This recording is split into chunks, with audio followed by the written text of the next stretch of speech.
Hey everybody, I'm heading over to Bandon. I thought I'd do a quick live. I'm going to take the back way over to Bandon, so I don't know if I'm going to have cell phone service the whole time. So just to let people know, we're going to be in the Bandon Napa parking lot from 11 to 2 today, and we will have all three petitions. So there's going to be several of us there. And so come sign on your lunch break whenever you can for our Bandon people. Let people know. And they've been at the Bandon Napa a couple of times, I think. And so that's a pretty good spot. Swing by and see us. I kind of wanted to talk a little bit about why the petition is important and why I'm personally involved, because this is a petition to recall a Democratic governor. It is generally being led by Republicans. Not all, definitely not all, but a lot of Republicans are pushing for this. Not in Coos County. In Coos County, the Republican Party is not involved at all. It's weird to me that me as an independent is doing more work on this than our local Republican Party. And so people might wonder, like, why does it matter? Why should we care if we have a healthy Republican Party in Coos County? Or the state, for that matter. If I'm not a Republican, why the heck should I care? Well, I have a very good real-world example of why we should all care about a healthy power balance, not just here in Coos County, political power balance, but in the state. Do you guys remember back in, 2001, they passed HB 3115? That forced cities to allow basically like public camping anywhere. That legislation was very, very aggressively backed by League of Oregon Cities. They championed that bill. They really put a lot of work into getting it passed, and they patted themselves on the back for doing such a good job to combat homelessness, because that's what homeless people need, right? They just need a house to live in. They thought they were doing a really great thing. Well, now we're looking back. Grants Pass challenged the law. It went all the way up to the Supreme Court, and guess what happened? The Supreme Court struck it down. Yeah, it was found unconstitutional. So camping restrictions were allowed to be put back into place. In the meantime, this camping ordinance that allowed homeless people to set up camps on residential streets ravaged our communities. We had drug-infested prostitution camps, like open air drug use, crazy rampant crime. They were hubs for theft. People absolutely like just ripping off neighborhoods, whole neighborhoods just getting pillaged, and then bringing all the stolen goods back to their encampments.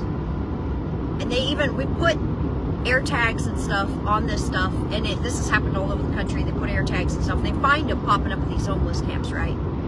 So, to the point, League of Oregon Cities backed this legislation. Rah, rah, rah. Our legislators pushed it through. We're doing such a great thing.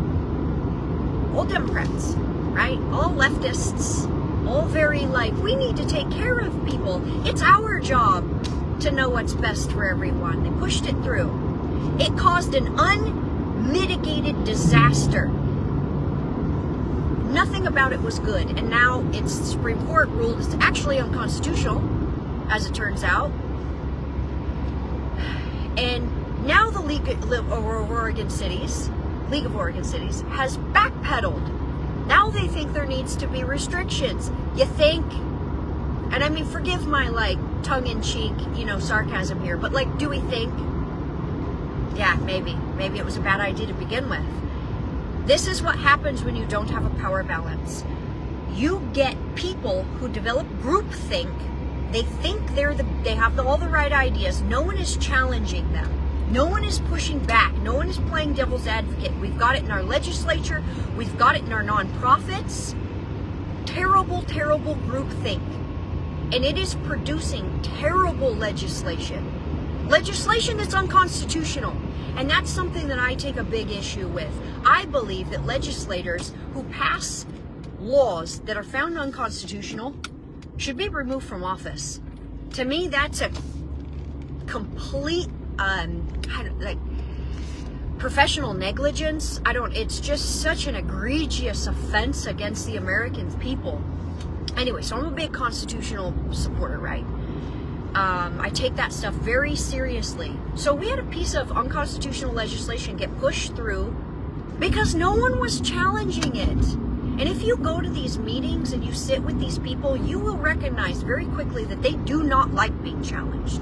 They do not like being questioned.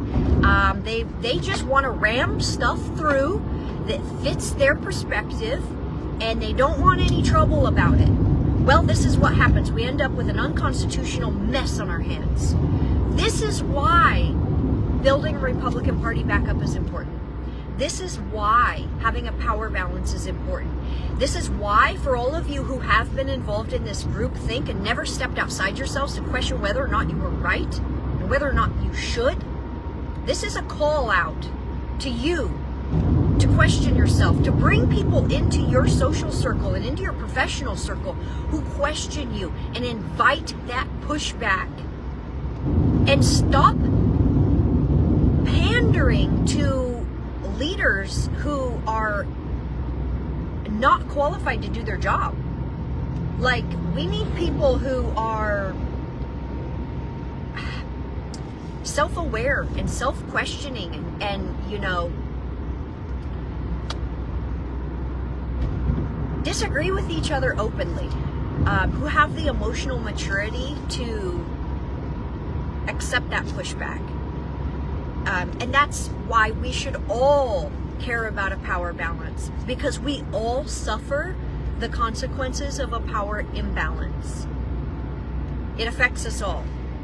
And so that's my little spiel on why it is important for all of us to care that we have healthy power balance and a healthy avenue for people who would dissenters to have that voice and to be able to push back, because through that push and pull is how we get better solutions that actually work. I think a lot of people could have taken a look at that legislation, that HB 311.5, I believe, and saw problems and foresaw that it was going to be a disaster. They pushed it through anyway because there wasn't enough power to object.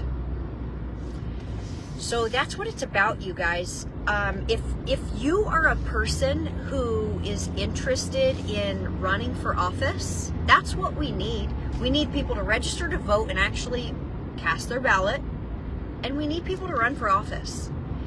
If you are interested in running for a school board, a college board, one of the transit boards, or there's the hospital board when it comes back up, any of these, we need people. Those boards are important. They determine how these organizations are run, and that affects our local culture, our local business, all of that. And so if you're someone who's like, God, I'd love to sit on a board and participate, because your voice is important. Know that. Your voice is important. All of ours. Reach out to me, because I have resources. I have people that I can turn candidates to say, here's where you learn how to do what you need to do.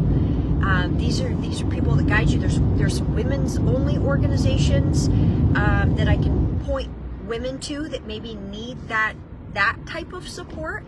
There are groups who specifically, that's the only specific group I can think of. The rest of them are pretty open to anybody. They're nonpartisan. If you're a Republican and you're running for a Republican office, there's support for that. We can get support for that. You're not going to get it from the Coos County Republicans, but there's ways to get you in touch with people. If you're a Democrat, there's plenty of Democratic support organizations here in Coos County. They've already got their PAC set up and they're pretty good to go. So you can reach out to local Democrats, but get your be willing to put yourself on the ballot. It's not as scary as it seems. When I started getting into this, I struggled a lot emotionally with it because of the fear of all kinds of stuff. I can tell you from personal experience, you move past that. That subsides as you are, you learn that the people who scream the loudest to try to put you down or try to, I've had people say terrible, awful things about me. Those people are all horrible. All the people who really are nasty and really where it's harassment type stuff, they're not good people. So don't be afraid of them. Don't be afraid of what people that you don't even approve of think of you. So there's a little, if you're a person who's interested in office and you're kind of struggling with that confidence, reach out. There is resources for you. I personally coach. I'm certified life and health coaching, so I do a lot of habit change stuff. So when stuff like this, there's a lot of reframing fear and a lot of building up that inner confidence through specific habit changes. Lots of addressing those self-sabotaging type habits that we can have that limit us and hold us back.